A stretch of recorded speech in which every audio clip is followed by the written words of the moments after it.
Charcoal is one of my favorite mediums to work with, and because of its ability to get smudged and erased easily, we can create a wide range of values, which in turn helps create very expressive portraits.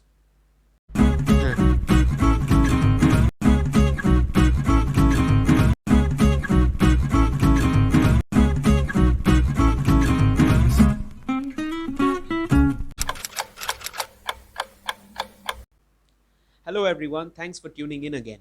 So when I'm making a portrait with a normal graphite pencil, what I do is I make the outline of the face first and then do the shading to establish the values. But I have a totally different approach when I'm working with charcoal. With charcoal, I don't draw the outline first. Now I use a soft willow charcoal or charcoal stick to get the values first. Now these are really soft, and when you use them, you get a really dark patch. But this darkness is not permanent. You can use a piece of cloth or a brush to just smudge the whole area with charcoal dust. And then we can use a kneadable eraser to mark the places of highlights like this. See? Now this technique can be used to get the dark values and the highlights first, and then you can draw the outline of the face later on. I have recently made a charcoal portrait using this reference image, and I will be sharing the time lapse of that. The original time taken was around 3 hours, and the time lapse is about 4.5 minutes. And I have tried to explain everything that I did in this short span of time. So here it is. First, I make 3 lines to determine the length of the forehead, the nose, and the chin. Then I use soft willow charcoal to darken the two eye socket area, the nose, the upper lip, and the goatee area. Then, after marking the dark values of the hair, I use a piece of cloth to completely smudge the whole paper with charcoal. Then I use kneadable eraser to remove charcoal marks from the paper to establish the highlights around the forehead, the nose, the cheeks, and the eyelids. I can now see a blurry face, which serves as a good foundation on which I can further refine and work on the details. I repeat the same process with willow charcoal to get more dark values on the hair and the eyes. After I'm satisfied with the placement of values, I start working on the contrast, that is matching the darkness as per my reference image. Then I make the dark background to the left side of the face, which automatically makes the highlight pop, and gradually the face emerges. I am applying a lot of pressure with my charcoal pencil to get the correct darkness of the hair, and I'm trying to match the darkness of the left side of the face and the region around the left eye. The intense darkness that can be achieved with charcoal helps in creating some really expressive portraits. That's what I call the charm of charcoal. Then I gradually intensify the darkness in the places that are generally dark, that is the lower nose, the upper lip, and the goatee area. At this point it appears that she has mustache of Charlie Chaplin, but that gradually will go away once I complete the whole lip section.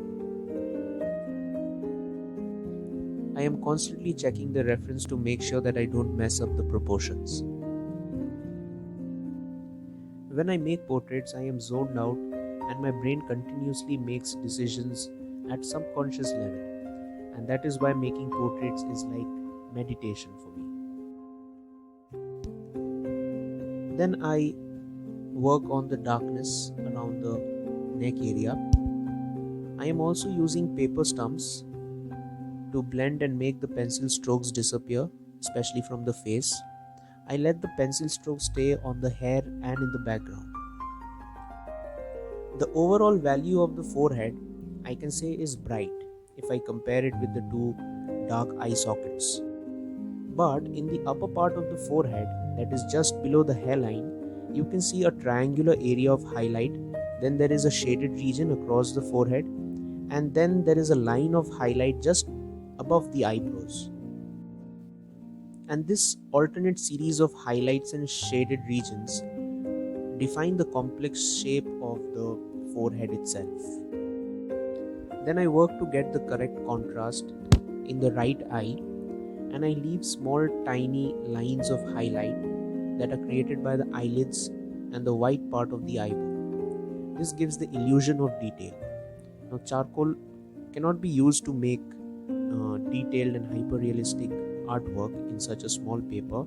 However, you can create the illusion of detail with charcoal. Then I work on the dark right side of the face, that is where the hair is partially covering her face.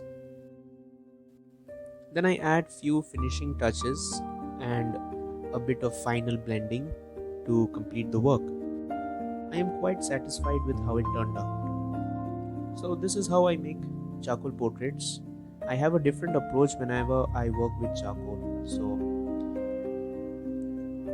it's not the same as when I work with graphite or something. So this is the final product.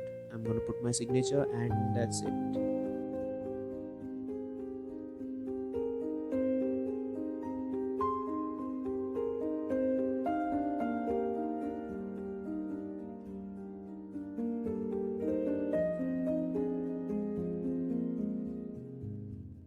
So the day when I completed this portrait, it looked fine and I was satisfied. But the next morning when I saw the portrait with fresh eyes, I realized that there was something wrong with the nose. It appeared to be a little crooked and one eye was larger than the other. So this is something which happens all the time and I decided to leave it as it is because I believe that we should gracefully embrace our imperfections. So this is how I make charming charcoal portraits. I hope you liked the video, and if you did, then like, share and subscribe to the channel and follow me on Instagram as well. And keep creating and expressing. Have a great day and goodbye.